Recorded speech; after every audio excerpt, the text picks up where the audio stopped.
چلو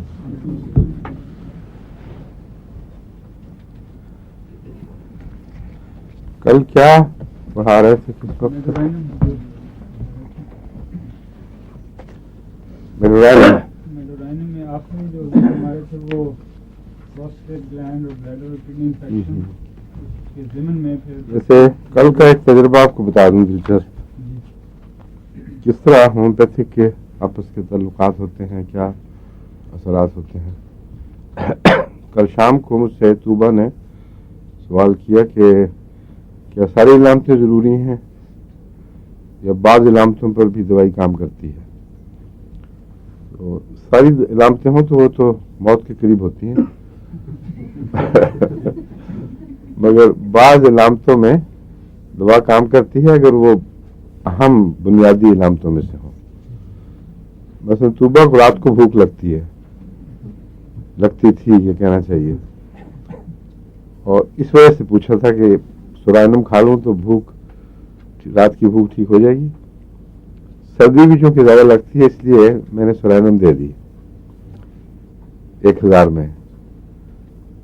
اتنی گرمی لگی کہ ساری رات 2 جگ پانی کے پیے اور صبح کے وقت کولک ہو گیا، اور پیٹ میں رات کو جو ہوا کرتا آپ کو یاد بلایا تھا، بہت کولک ہو جاتا تھا۔ پہلے مختلف دواؤں میں میرا تجربہ ہوا تھا، میک فاسٹ بہت اچھا کام کرتی تھی، مگر آج رات میک فاسٹ نے کام نہیں کیا۔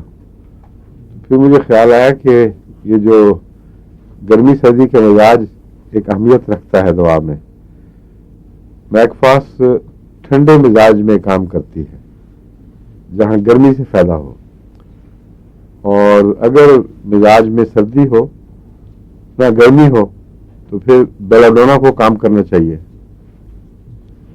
دوسرے ایک علامت کولوسنتھ کی بھی تھی مزاج کے لحاظ سے، تو میں نے کہا آپ یہ کولوسنتھ اور بیلاڈونا یہ کھاؤ بھی 200 میں بیلاڈونا تھی، کولوسنتھ 30 میں، اور اپنے بستر پہ لٹا دیا، میں نماز پڑھنے لگ گیا۔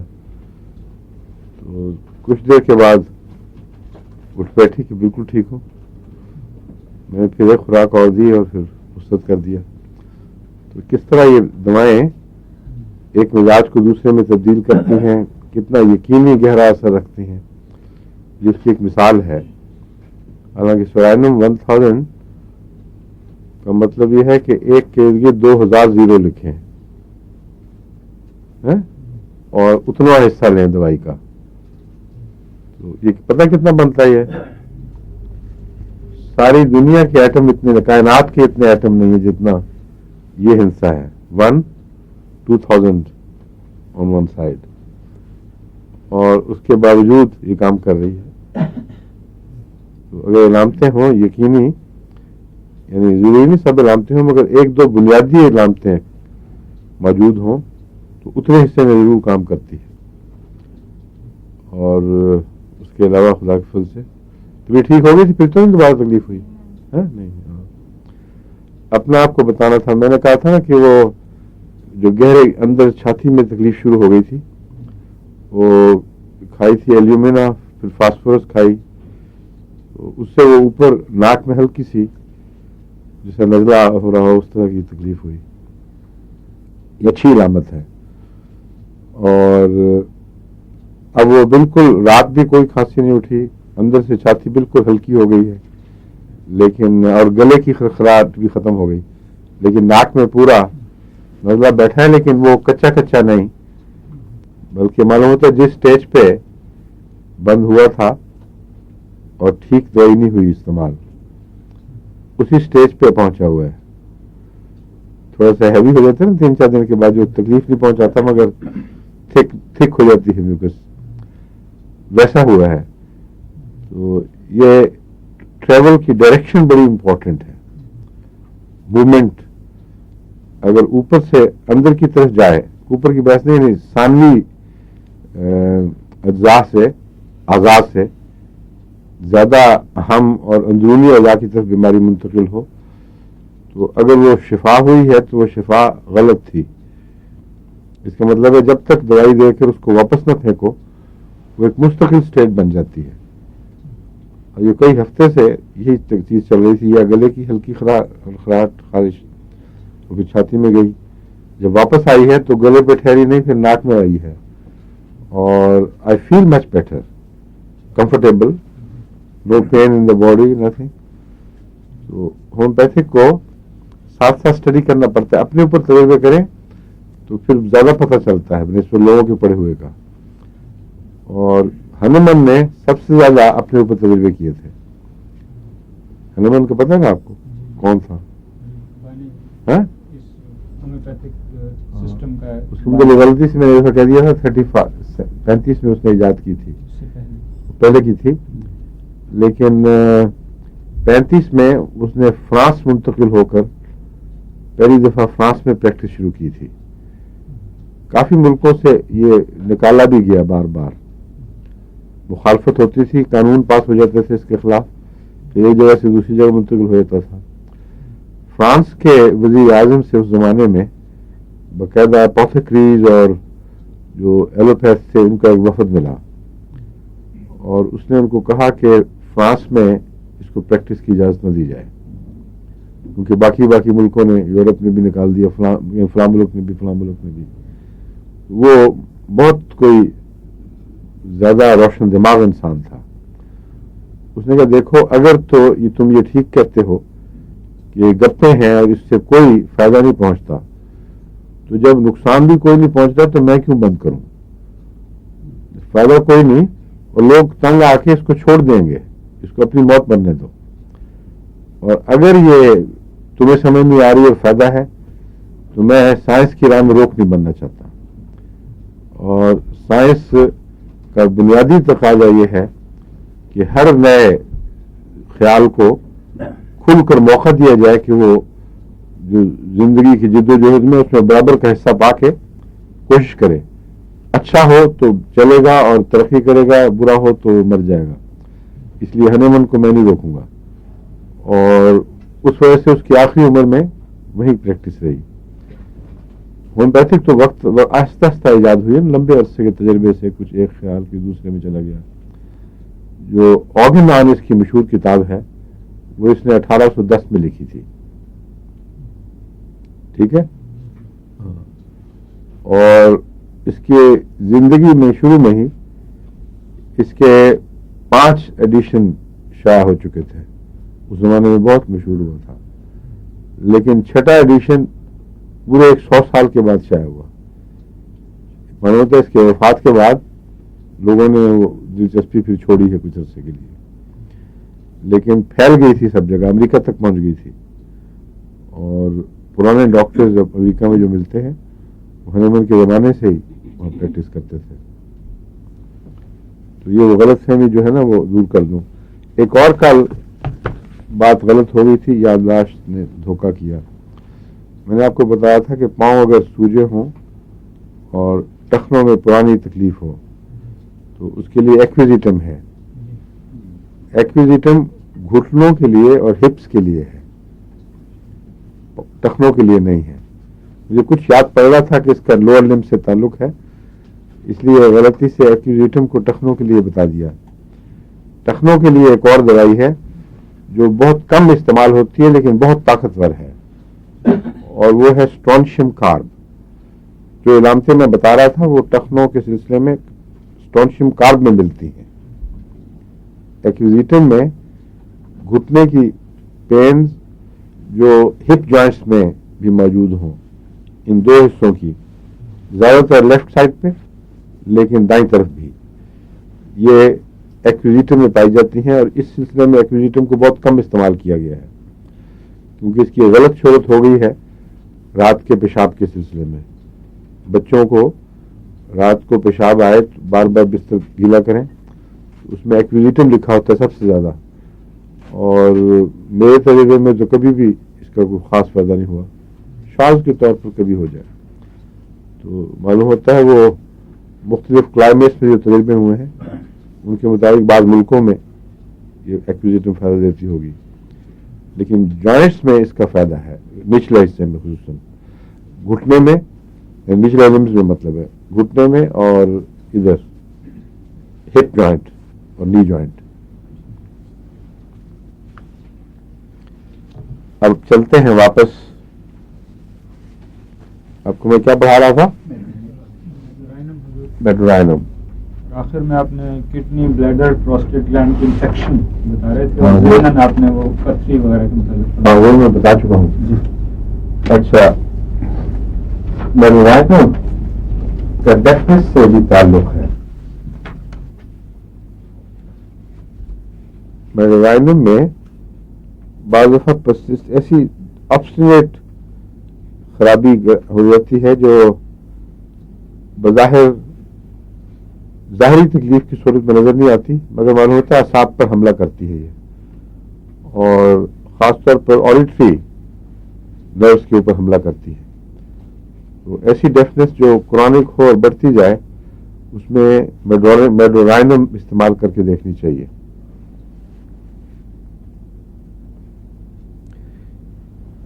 ایک کتاب لکھتا ہے impaired hearing and total defence, ایسی امپیئرڈ ہیئرنگ جو رفتہ رفتہ مکمل ڈیفنس میں تبدیل ہو جائے.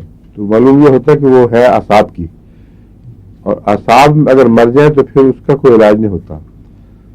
تو ایسی ڈیفنس یعنی بہراپن جو پروگریسو ہو, یعنی رفتہ رفتہ بڑھتا چلا جائے, اس میں بر وقت یہ دینی ضروری ہے تاکہ اس وقت وہ روک لے. بعض ایسے کیسز تھے جن میں اس کی بجائے سلفر نے بہت فائدہ دیا, یعنی یہ میں نے استعمال نہیں کی مگر سلفر کی علامت تھی, اور ہیئرنگ جو تھی وہ 30% صرف رہ گئی تھی, اور ڈاکٹرز کا خیال تھا کہ تیزی سے اب یہ مزید گرے گی. تو جب وہ میں نے سلفر ہائی دی ہے 1,00,000 میں, تو ایک تو ہڈی کی بیماری بھی اس سے دور ہو گئی جو بڑی گہری تکلیف تھی, اور ہڈی کے اندر انفیکشن ہو گئی تھی. دوسرے ڈیفنس اس کے بعد نہیں آگے بڑھی. پھر ٹیسٹ کرایا ہے مختلف وقتوں میں, لیکن 30% سے پھر ایک ذرہ بھی آگے نہیں گری, جس کا مطلب یہ ہے کہ جو نروز کی ڈیفنس ہے وہ وقت کے اوپر پکڑی جائے تو اللہ کے فضل کے ساتھ اس میں اگر وہ ریسٹور نہیں ہو سکتی تو کم سے کم گرنا بند کر دیتی ہے. لیکن بعض ڈیفنسز ایسی ہیں جو ریسٹور بھی ہو جاتی ہیں. وہ کیا وجوہات ہیں یہ مجھے علم نہیں, مگر بعض ایسی ڈیفنس میں نے دیکھی ہے جو اعصاب کی موت نہیں ہوتی ہوگی, کوئی اور خرابی ہوگی اندر. اعصاب اور شنوائی کے پردے کے درمیان بھی کچھ چیزیں ہیں, ان میں اگر پلسز کے انتقال میں کوئی تکلیف ہوتی ہو تو وہ ٹھیک ہو جاتی ہے. ہو سکتا ہے اندر کارٹلیجز کی بیماری ہو, کوئی اور اس قسم کی چیز ہو, تو وہ کافی نقصان ہوا بھی وہ شنوائی کی طاقت واپس آنی شروع ہو جاتی ہے. بہرحال یہ وہ دوا ہے جو اس میں چوٹی کی دوا سمجھی جانی چاہیے.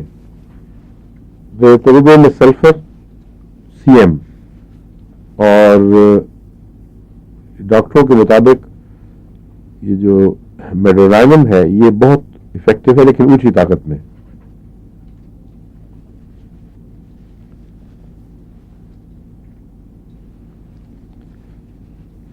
Obstinate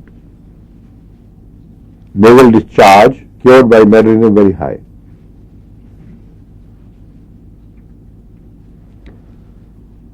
پرانا ناک سے بہنے والا نزلہ جو مستقل بن جائے. بعض بچوں کو, لڑکوں کو بعض نزلہ ہوا کرتا تھا جو ختم نہیں ہوتا تھا, اس کو قادیان میں لڑکے ان کا نام نلی چوچو رکھ دیتے تھے.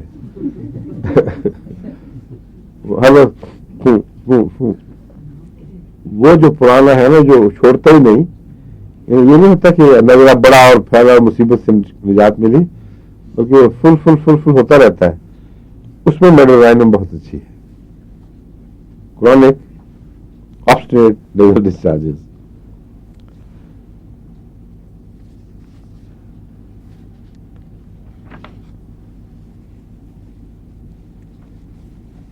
دانت سینسٹیو ہو جاتے ہیں اس میں، خاص طور پر چوئنگ کے وقت جب وہ چباتا ہے انسان اس وقت دانت سینسٹیو محسوس ہوتے ہیں. منہ میں کینکر سورز بہت ہوتے ہیں. کینکر سور ڈاکٹر صاحب کیا ہوتا ہے بتائیں ذرا. ویسے اس میں جو ہے ہمارا سوزاک کی بیماری ہے اسی میں. ہاں لیکن ضروری نہیں سوزاکی ہو. کینکر سور جو منہ میں زخم بنتے ہیں پھیلے ہوئے گول گول نہیں بلکہ کٹے پھٹے دائرے والے. جی وہ موٹا کنارہ اس کا. ہاں موٹا کنارے والا وہ میں سمجھتا ہوں جو اب تک میں نے دیکھا ہے. ٹھیک ہے یہی مراد ہے. ہاں لیکن وہ تو اس سے فائدہ ہوتا ہے اس کو. بس وہی جو منہ میں زخم بنتے ہیں کٹا پھٹا اس کا بارڈر اور تھوڑا سا ابھرا ہوا انڈیوریٹڈ وہ اس دوا کی چوٹی کی علامت ہے. اگر ٹینڈنسی ہو یہ رجحان ہو تو اس میں یہ مفید ہے.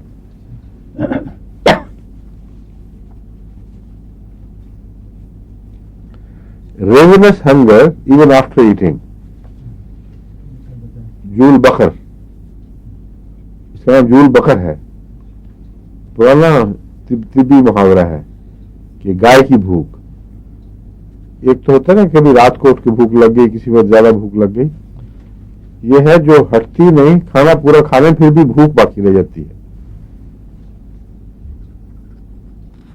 جگر میں ہر قسم کی دردیں. انگوینل گلینڈ میں بتا چکا ہوں پہلے آپ کو. کانسٹیپیشن کی شکل ہے راؤنڈ بالز.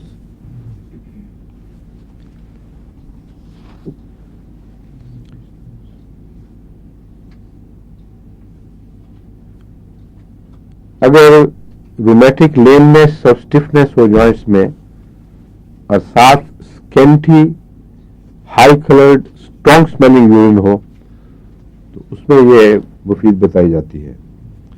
یعنی جوڑوں کی اسٹفنس تو بے شمار دواؤں میں پائی جاتی ہے اور یہ پیشاب کی علامت بھی. مگر اگر یہ اکٹھی ہوں یعنی جن میں اسٹفنس ہو عموماً پوری طرح اخراج نہیں ہو رہا ہوتا مادوں کا تو بعض دفعہ scanty high coloured strong smelling urine ہوتا ہے. اس کے باوجود یہ بیماری رہتی ہے. تو دو طرح کے پیشاب ہوتے ہیں گاؤٹی اور رومیٹک مریضوں کے. ایک کھلے پانی کے رنگ کے اور اس میں مادہ جو ہے نکلنا چاہیے وہ نہیں نکلتا. اور ایک یہ کہ اسکینٹی تھوڑا ہوتا ہے لیکن ہوتا ہے بہت تیز اور تیزابی اور سخت زرد و بدبودار زرد یا کوئی اور رنگ. ایسے مریض جن میں یہ علامت پائی جائے ان میں اسکینٹی ہونا ایک قدرتی طبی بات ہے کیونکہ گردے نکال تو رہے ہیں مگر تھوڑا نکال رہے ہیں اور پوری طرح ایکٹیو نہیں ہے. اس لیے جو کچھ بھی نکلتا ہے مادہ تھوڑا اور اکٹھا ہونے کے بعد نکلتا ہے. اس میں یہ علامت یعنی اس دوا میں یہ علامت اس پہلو سے بڑی نمایاں ہے. کل میں نے اینکلز کے ایڈیما اور فیٹ کے ایڈیما کی بات کی تھی. وہ اسی لیے مجھے خیال آیا تھا اس دوائی میں ہے. میڈیسن میں اینکلز کی جو پرانی تکلیفیں ہیں وہ ایڈیما کی شکل اختیار کر جاتی ہیں. اس کے ارد گرد ورم پیدا ہو جاتی ہے. لیڈر میں بھی یہ بات پائی جاتی ہے. بعض دفعہ تلوے اتنے ٹینڈر ہو جاتے ہیں کہ قدم نہیں رکھا جاتا زمین پہ. اس میں بھی میڈورائنم بہت افیکٹو ہے. مگر پاؤں کا جس طرح بالکل ٹوٹ کے ختم ہو چکے ہوں یہ احساس اگر ہو تو اسٹونشیم کارب میں وہ زیادہ ہے. بعض لوگوں کو ٹخنے کی تکلیف کی وجہ سے آہستہ آہستہ پاؤں لگتا ہے کہ وہ برٹل ہو گیا ہے, اس پر کوئی وزن ہی نہیں آتا. ایسی صورت میں اسٹونشیم کارب ایک بہت اہم دوا ہے. اگر اس سے فائدہ ہو تو پھر یہ میڈورائنم دینی چاہیے.